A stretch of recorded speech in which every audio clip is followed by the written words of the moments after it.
Hello and welcome back to 1874. I'm your host, Dan Bardell, and this show is sponsored by Match Bingo. If you're watching via YouTube, then scan the QR code right now. If you're not, head to 1874.io/Match Bingo and you'll be able to see what Match Bingo is all about.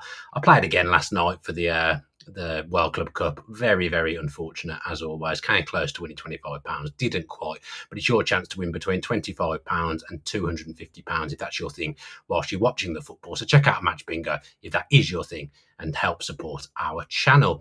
Right then, the news is coming thick and fast this afternoon. This is a transfer show. Obviously, it's Emi Martinez and Lucas Chevalier base show because they're the players that are in the news today with regards to Aston Villa and transfer. So they're the two people that I'm going to talk about. Obviously, two goalkeepers. Now, first off, I'll give some information on Emi very, very shortly. But if Julien Laurens is tweeting and talking on shows about Lucas Chevalier, he is as good a source in French football as you're going to get. You're not going to get someone who knows more about French football than Julien Laurens, and you're not going to get someone who's more connected in the game than Julien Laurens. I've worked with him previously for Who Scored, absolute top operator. So if he's saying that Aston Villa are making inquiries for Chevalier, then that is obviously the case. That's something that's happened. Villa have touched base with Lille, obviously a player we played against as well, I believe, in the Europa Conference League a few seasons ago. So that will be happening. That's something that will have happened if Julien has spoken about it. So want to keep your eye on there. But obviously the big news is around Emi Martinez and the fact that those links to Manchester United won't go away. You'll notice I kept delaying going live this afternoon. Spoken to a few people now, so I've got a few bits of kind of info that I can talk around. Before coming on, I spoke to someone who is very, very close to Emi Martinez, someone who's close to his camp, and basically asked, in his opinion, what does he think is going to happen with Emi? It's clear at the moment there's no smoke without fire. There's been links to Atletico Madrid previously. There's been links to Manchester United, and they're starting to step up now. The people I'm speaking to and what people are saying to me is, if they were to put it in a percentage, it's 70-30 that Emi Martinez will leave Aston Villa Football Club. That's my understanding of it as I sit here right now. This will obviously disappoint a lot of people. Also, I will say transfers have been further along than 70-30 in the past and not gone through, so it doesn't mean he's going to go. But the state of play as it stands from speaking to people is that Emi Martinez is 70-30 to leave Aston Villa at the moment. Now, the big links are with Manchester United at the moment. First off, nothing can really happen with Manchester United unless they shift Andre Onana. Now, that's going to be very difficult to do. He's a very well-paid player. They paid a lot of money to get him from Inter Milan a few years ago. Obviously, he was brought in by a different manager in Erik ten Hag, and there's links with Monaco today. I would suggest Monaco wouldn't have the finances unless it was a real cut-price deal to bring in Onana permanently. I suggest that's more likely to be a loan. So it's very, very complex to get Onana out of Manchester United. And you think about previously Manchester United trying to sell players over the last couple of years, it hasn't been an easy ride for Manchester United. They haven't been able to get players off their books. We were a beneficiary of that in January, being able to take Marcus Rashford on loan for half a season. Manchester United have struggled to get people out the building. Now, Jason Wilcox has an article in The Athletic about him this morning, how he keeps rising through the ranks at Manchester United, and he's the guy that's in charge of transfers at Manchester United at the moment.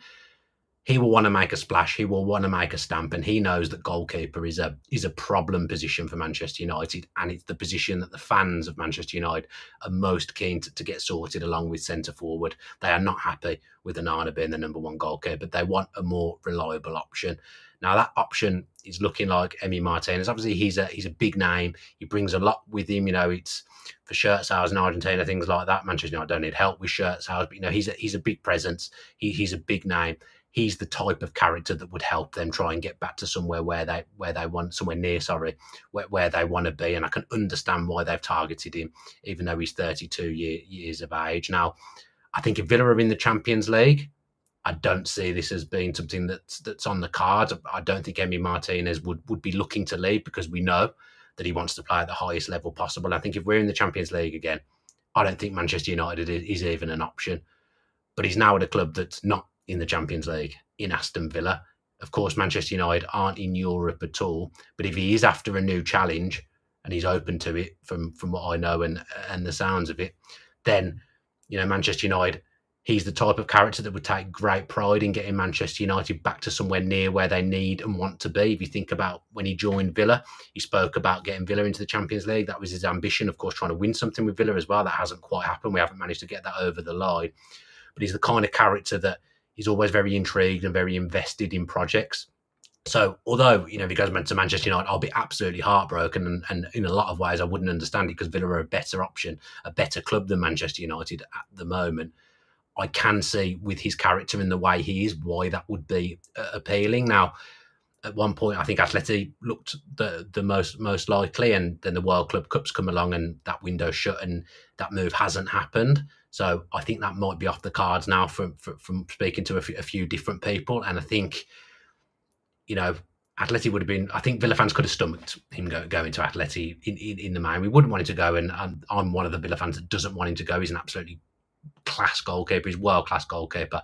I believe he's one of the best, if not the best goalkeepers in the world. And Villa fans will find it hard to stomach him going to Manchester United. And a few people asking in the chat, would he get a good reception if he came back? I wouldn't be booing him or anything like that. It's not really my style, but I know that if he goes to Manchester United, there's every chance he gets the kind of reception that Jack Grealish got coming back from Manchester City, because Villa fans are invested in Emi Martinez, that they love Emi Martinez. They've watched him grow with the club and they know he's been a massive part of the club growing. To see him go to 15th place Manchester United, albeit, of course, it is Manchester United and they're a worldwide institution, I think that would sting Villa fans a lot. And I don't see him being welcomed back when he comes back to Villa Park and he's putting on a Manchester United shirt if this move does take place. So just to kind of recap, 70-30 at the moment that Emi Martinez will leave Villa, and Manchester United at the moment look like the front runners, but there's things that need to happen before that deal can take place. But Emi Martinez is certainly open to going to Manchester United. I think it's safe to say that much. Now, from a Villa perspective, I have said, me and Max did a video the other day where I said out of all our players, he's probably the last one I'd want to leave, Emi Martinez, because I think he's a genuine world-class goalkeeper. And sometimes if you don't think you can get better than that player in, I'd always be reluctant to sell it. Now, I don't think Villa can get currently a better goalkeeper than Emi Martinez in. Can they get someone who builds up over the next few years and maybe usurps Emi Martinez in terms of ability? Absolutely, that can certainly happen. But getting a goalkeeper in immediately who's better than him is very, very hard. And I've spoken before about Villa were a different beast when Emi Martinez first came to the club. He wasn't really replacing anything. He had time to put his stamp on the position, and he did that absolutely immediately. Settled, he knew he was number one, and that was that. He went on and has had the career at Villa that he's had and may still have. It's worth adding. The person that comes in and replaces him now, it's very, very difficult to replace a character and a player and a character of that nature. It's really, really difficult. So it's a big, big job for someone. But from Villa's perspective, my understanding of it is that Villa are kind of at ease with the situation. If he goes, obviously, if they get the fee they want, they accept it. Villa are at ease with that situation and at ease with replacing him. And Jonathan Johnson, when I did a show with him a few weeks ago, he spoke about Juan Garcia and spoke about Chevalier, and other people have said to me that Jacob said it as well, that Chevalier and Garcia were the two goalkeepers that Villa were looking at. Now, I've done a lot of kind of looking into Chevalier in the last few weeks, watched a lot of footage and videos of him as well. Spoken to someone in the industry as well who's a goalkeeping coach, and they've said Chevalier is the real deal. He's a top goalkeeper. He can get low really quickly, like Thibaut Courtois. He hasn't got the frame of Courtois. I think he's only 6'2", whereas Thibaut Courtois might be 6'6", 6'7". But Thibaut Courtois, one of his best facets is he gets down really fast. That's what Chevalier does as well. And if you watch the amount of one-on-one that he saved last season, Chevalier, and the season before, he's got very good technique in one-on-ones. A little bit unorthodox at times, actually, but his goalkeeping technique, his one-on-ones very much remind me of Alisson. And we know that Alisson that's his strong suit. He's a France international as well, been involved in the France setup. 34 appearances last season in Ligue 1, 31 goals conceded and 11 clean sheets, which after PSG made him the most successful goalkeeper in terms of clean sheets. That record is not to be snuffed at. If you're conceding less than games you've played as any goalkeeper at any level, you've had a really, really good season. I think I saw he played 14 games in the Champions League, although that does seem quite heavy. Actually, he kept 2 clean sheets in the Champions League as well. I'd have to revisit my maths there, because I don't think that can be true at all. I must have clicked on someone else. Ignore me about the Champions League, but that's definitely the right stats for Ligue 1. So, as I said at the top end of the show, if Julien Laurens is saying that Villa have made contact with Lille around Chevalier. They've made contact, which means Emi Martinez leaving is obviously on the cards. It's something that Villa are considering, something that they know may well happen. So it's worth noting as well in terms of like leaving the country and leaving the league. Like Emi Martinez, his wife has just opened up a business in the area. His kids are at school. I think from a family perspective, and this is speculation on my behalf, I think from a family perspective and knowing Emi Martinez is a real family man, then it makes sense to stay in the UK, doesn't it, rather than fly to Spain. I suppose you can operate a business from a different country, but from a family point of view and uprooting your family, I suppose the move to Manchester makes a lot more sense. So that's the situation as it stands. My understanding is it's 70-30.